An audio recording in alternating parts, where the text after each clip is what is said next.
I have spent the last 6 or so months, not a gross exaggeration, assembled a team of experts to look at reimagining a 21st century criminal justice system. What's the scope and scale of that? How do we do justice to rehabilitation and reentry?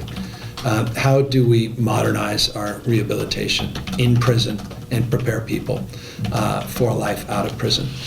This has become very personal to me in ways I frankly was not prepared for through the parole process, which consumes 10 to 20 hours every week. There have been instances knowing that the decision we made of freedom was also a sentence of death. That there were people that are going out that have no resources, no support, no capacity for us to know that they'll ever do well. They'll end up on the streets and sidewalks, they'll end up as a statistic, and having decisions to make of whether or not to maintain their incarceration long after their sentences, because it actually will keep them safer and healthier. And that has created, in my mind, just such a glaring gap in that system. So we're looking at step-down facilities.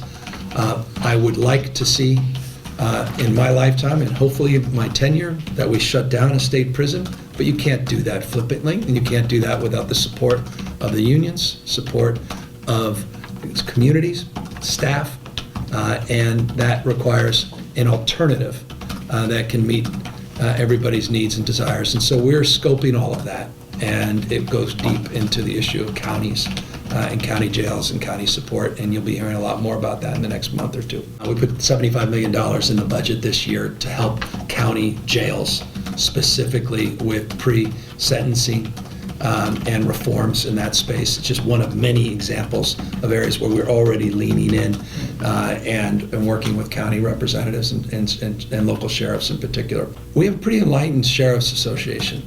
We had an amazing meeting with these guys where they wanted to talk about mental health above and beyond anything else, and where they sort of walked me down a path of appreciation that they want to be part of this conversation in a way they haven't in the past. And they recognize that our mental health system is completely broken, and they're paying the biggest price.